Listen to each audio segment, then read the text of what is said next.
Good morning, good evening, and good afternoon to you all, from those down the road to the folks around the world. Welcome back to another Potted History in a series of Potted Histories that I have been doing over the past few weeks.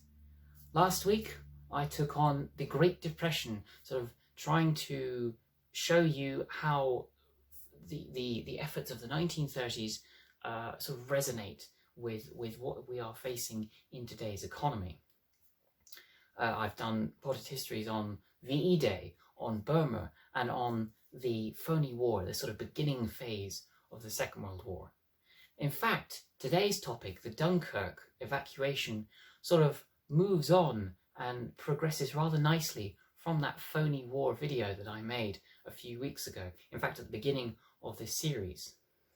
So if you'd like to see that, it will probably be up here, and if you would like to see any of the other videos that I've made on this Potted History series, there will be a playlist at the end of the video. But for now, I have drawn you a crude looking map of France, Western Europe, or whatever.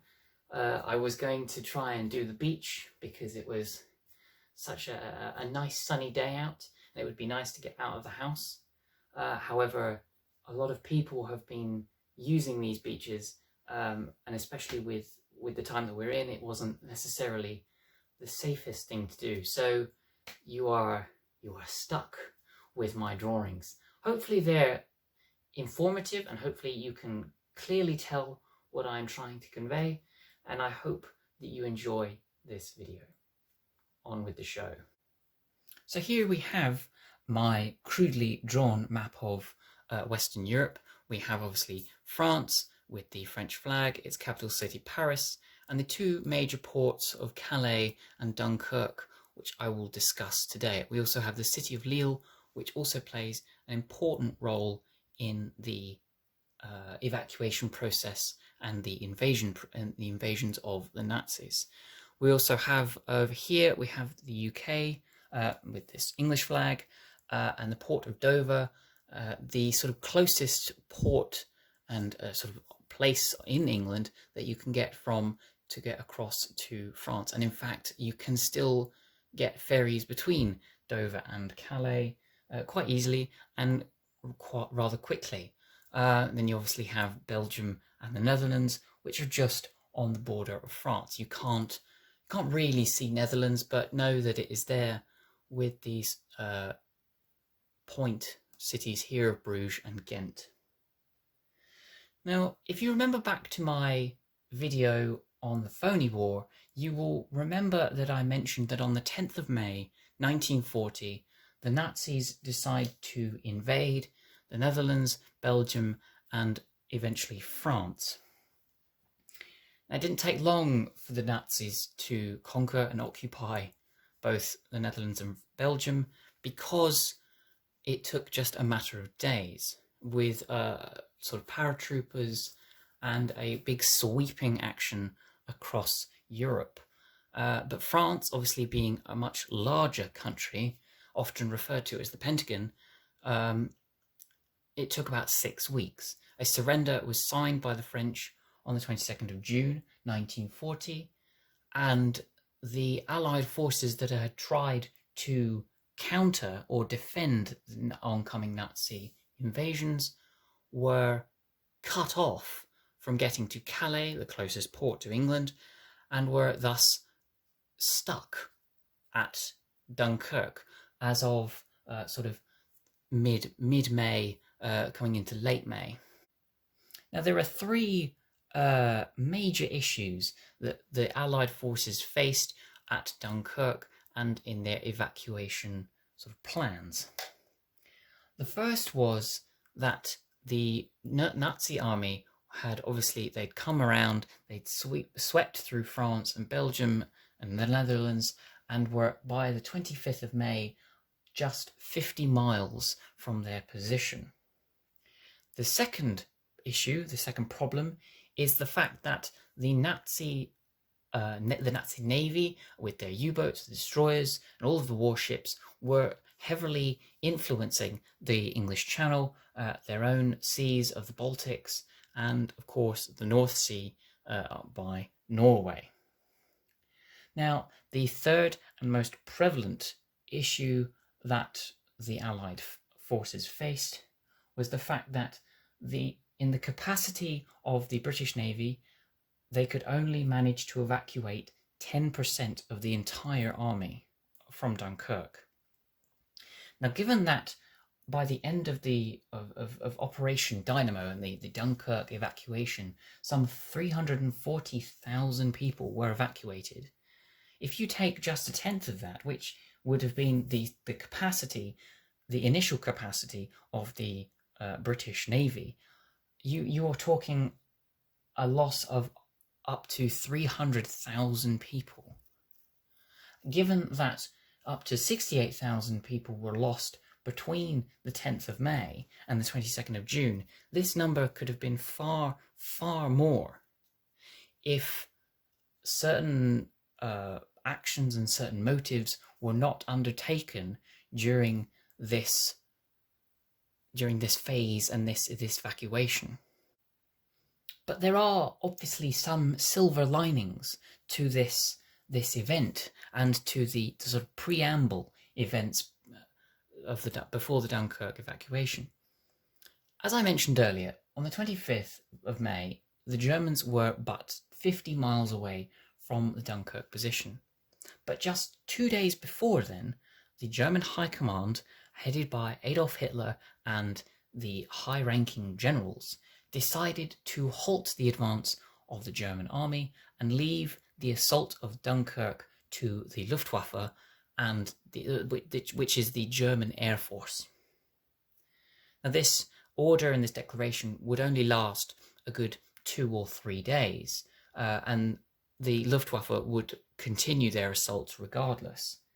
But it did allow the Allies at the Dunkirk position to fortify, to defend, and to come up with a plan so that when the Germans did necessarily arrive in Dunkirk, in the city of Dunkirk, they were ready and they would be able to fortify, and that there wasn't a sort of lack of preparation going into proceedings, and that they could buy themselves enough time to get across and to actually evacuate when the time came. The second sort of silver lining that I can find is the defensive positions at Calais and Lille. Now, the siege of Lille was between the 28th and the 31st of May, which was a position under the French army, some 40,000 French troops, to draw away the Nazis from Dunkirk, sort of using the sort of manpower of the German army to sort out this siege of Lille. And with this position, with this defensive position that the Lille siege could take, it bought up to 4 days of time for the evacuation. And in fact, between the 28th and the 31st, saw its highest number of daily figures for number of people evacuated, sort of in excess of up to sort of 50-odd thousand people from the beaches and from the actual harbour itself. Now, unfortunately, 6,000 people at the siege of Lille were killed, and some 34,000 people were actually captured. So a little bit of a sort of a sad moment. And of course, Calais did very much exactly the same thing. There was another sort of small British contingent of about 4,000 or 5,000 at Calais in order to draw away the Nazi assault on Dunkirk. So all of these two different sieges were just trying to buy time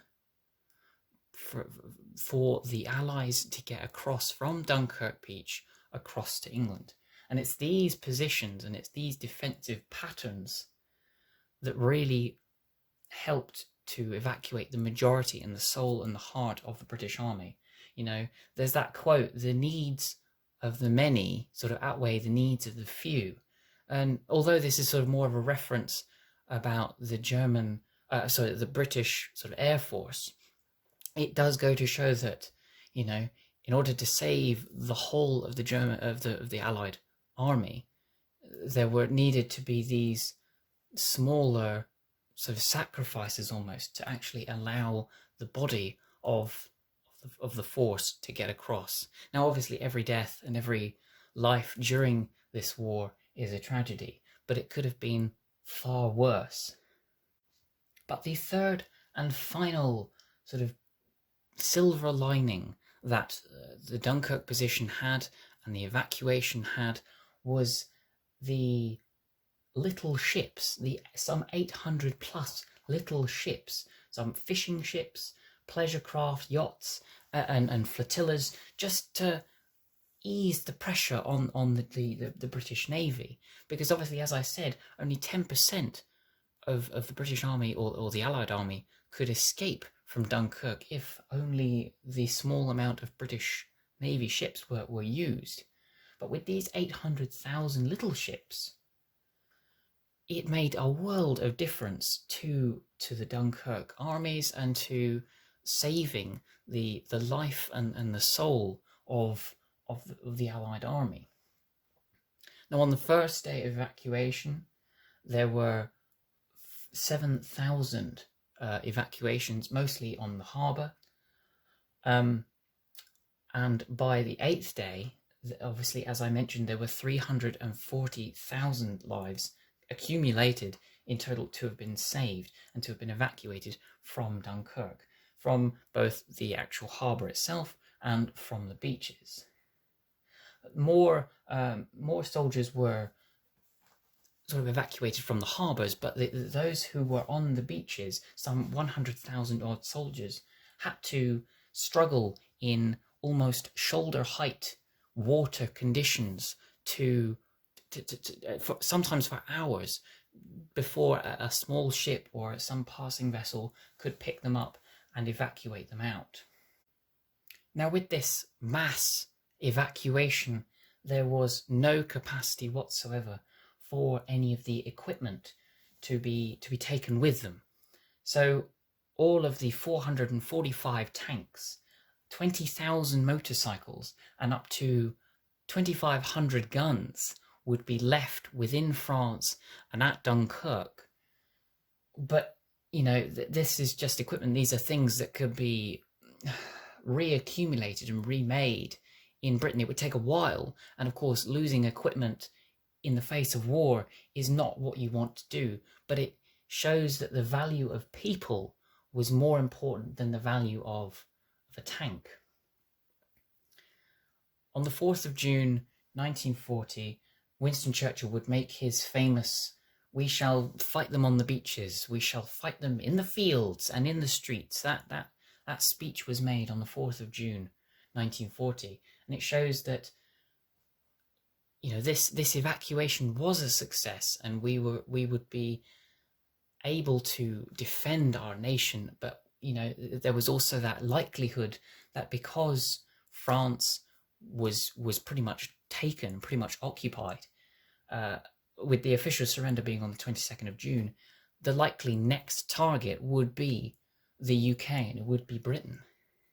So it's this sort of warning of, yes, we've evacuated, and yes, we have we have brought to safety some 340,000 people, but we are next. We are the next Nazi target, and we need to be prepared for it. There's the point of sort of Dunkirk spirit, this sort of spirit, this feeling that, you know, no matter how bleak the fields of war are and how bleak situations are in any part, you know, there will always be little ships, and there will always be that sort of silver lining, and there will always be somebody there to sort of come across the channel, come across the treacherous waters of the channel, and come to the aid of those who really need it in the face of, you know, danger from, you know, the water and from the air and from the ground. There will always be somebody there who has your back. And I think in this year, in 2020, we have that sort of Dunkirk spirit, that need for, you know, helping each other out. And I think that we are achieving that, and we need more of it. because it is a vitally important and heartwarming feeling to have, this sort of light in the darkness of the world. And there we have it, the Dunkirk evacuation, a momentous occasion of 1940. I hope that you have been informed by this drawing and by this video. Please do make a comment about anything about, maybe today's topic, perhaps things that I might have missed, things that I might be slightly wrong about, perhaps, or maybe even some aspects from either your family or just general things about the Dunkirk evacuation. If you liked it, please like the video, do subscribe to the channel, and in the description below I have both my Instagram and my Facebook pages for you to see what I get up to when I'm not talking about history. So, without further ado, I'm going to leave this video here, and I wish you all well, and see you next week for another Potted History, the final Potted History in the series. See you later.